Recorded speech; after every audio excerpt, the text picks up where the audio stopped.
الرحمن علم القرآن خلق الإنسان علمه البيان الشمس والقمر بحسبان والنجم والشجر يسجدان. Assalamu alaikum, my friends. Welcome back to another episode of Revelation Kids. Tonight we are doing Qur'an year 19. This is the Treaty of Hudaybiyah.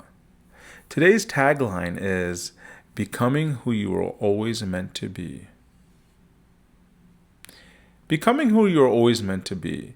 That line sounds simple, but there's a whole story inside of it. A story about a man who knew exactly who he was and who had to stand there in front of everyone he loved and let the world think he had lost.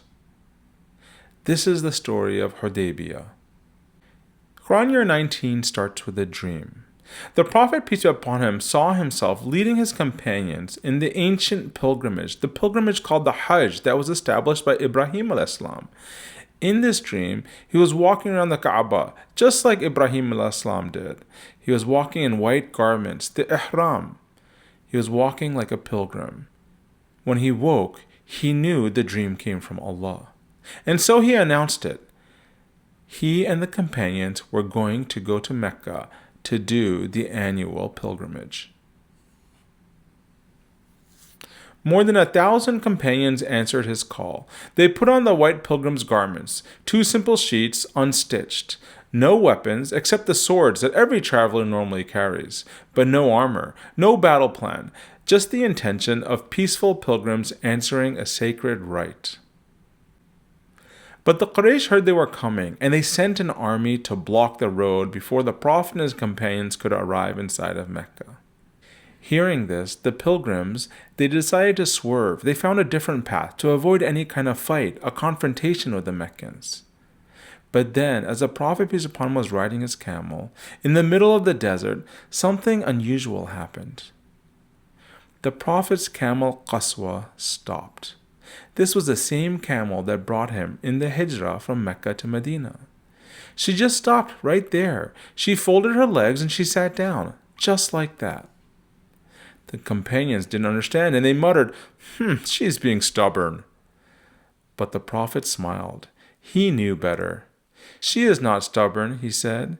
She is held by the same one who held the elephant.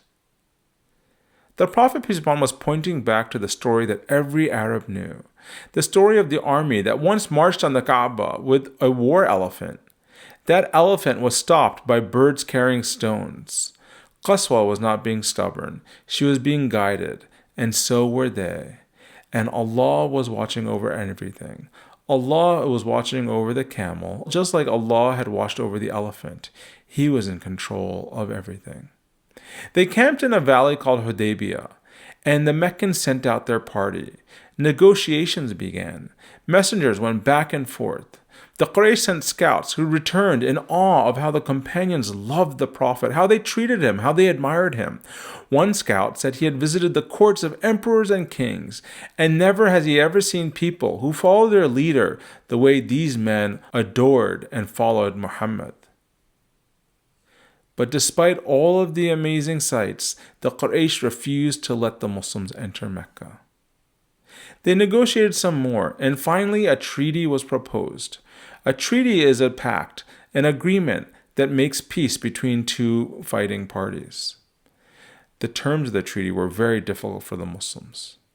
Basically, the treaty said that the Muslims would have to go home. There would be no pilgrimage this year. Maybe next year they could return, but only for 3 days.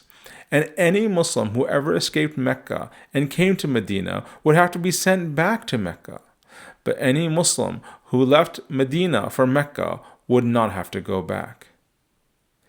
It was such an unfair treaty, and everyone could see it. Omar, he could barely contain himself. He asked the Prophet, but aren't we on the right path? Why should we accept this humiliation? Basically, Omar was telling the Prophet, why are we letting them push us around? You're the Prophet, and we're on a path of Islam. Why are we letting these Meccans, these people who worship idols, why are they telling us what to do? And then, as the ink was barely dry in the document, a young man came stumbling into camp. His name was Abu Jandal.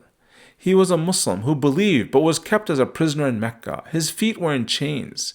He had escaped Mecca specifically to join the Muslims, but under the new terms of the treaty, the Prophet, peace upon him, was required to send him back. Abu Jandal stood there in his chains, and the Prophet looked at him with eyes full of grief. But there was nothing he could do, and so he sent him back to Mecca with the Quraysh. Seeing this, the companions were absolutely stunned. But the Prophet's steadiness never wavered, because he understood something that the companions could not see. He had not come to Hudaybiyah to win an argument. He had come to fulfill his becoming. Step by step, he had come to fulfill what Allah had unfolding for him. This was going to happen on Allah's plan, not their own. That steadfastness, choosing a long path over the shorter one, the more satisfying one, that is trust in Allah. That's called tawakkul. On the way back to Medina, Umar was really troubled. Did they make a mistake? Did they give in too easily, too early? Then the Prophet, peace be upon him, called Umar to his side. He had news. Allah had just revealed something, and every word landed like light. The surah was Surah Al-Fath, which means victory. And Allah said really clearly in that surah, "We have truly granted you a clear victory." Did you hear that? Allah is saying that Hudaybiyah was a clear victory. How could that be? Everyone, all the companions thought it was such a humiliating defeat, but Allah was saying something completely different. He was saying that this is the best thing that could have happened to you. The treaty, the humiliation, the unfair terms, the long walk home, that was a victory? Yes, because one of Allah's names is Al-Khabir, the all-aware, and He was aware the entire time that this would certainly be a victory for the Muslims.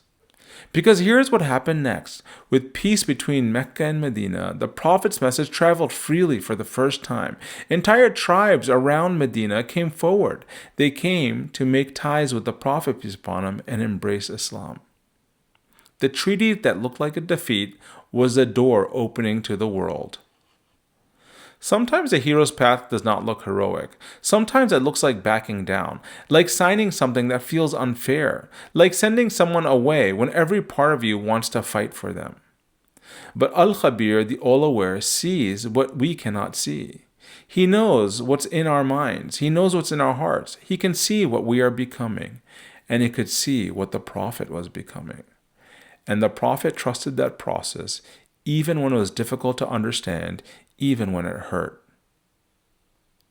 From becoming who you were always meant to be. That becoming is not always a moment of triumph. Sometimes it looks like a long walk home through the desert, trusting that the one who stopped your camel knows exactly where you're supposed to go. But Hudaybiyah was only the beginning. 2 years after that long walk home from Hudaybiyah back to Medina, the Prophet would return to Mecca. And this time he would come with 10,000 men, campfires stretching from one end of the horizon to the other. And when the city finally sees him, they really see him. The next line of the poem will ring true. But we're going to have to wait till Qur'an year 20 to get to that amazing moment. Thanks for being a part of this, guys. I can't wait to see you guys in the next episode, inshallah. I will see you guys soon. Assalamu alaikum. إن الذين قالوا ربنا الله ثم استقاموا فلا خوف عليهم ولا هم يحزنون أولئك أصحاب الجنة خالدين فيها جزاء بما كانوا يعملون